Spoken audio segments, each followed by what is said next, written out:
So there's electrical, that's difficult. Remember roofing and exterior, electrical, now plumbing. Some of you may have a weakness in plumbing. No big deal.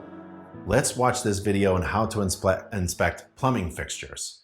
And it's a short video, but it's highly technical. So get out your paper, your notebook like this, and start writing down notes, because we're going to go over almost every component and fixture of the plumbing system. We're going to build our knowledge, skills, and abilities in this video, especially in this entire class, step by step. And after the training session on plumbing fixtures, we're going to work on marketing. So let's click the link now. I'll take you there just for a moment to show you what the training video looks like.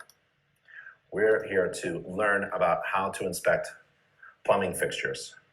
So if I go to the Certified Plumbing Inspector certification, number 3 is the class that we're going to use today. It's an online class called Residential Plumbing Overview for Inspectors course. It's an online course, free and online to our members. And we're actually going to today look at chapter 4 or section 4 of the online course.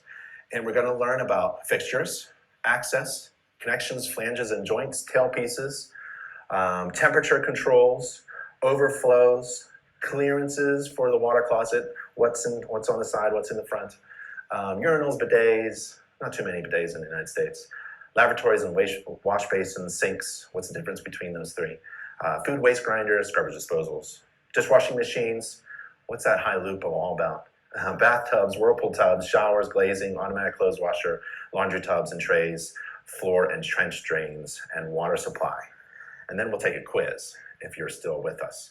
So click the link and get into that training video course, and let's advance our knowledge and skills on inspecting plumbing fixtures.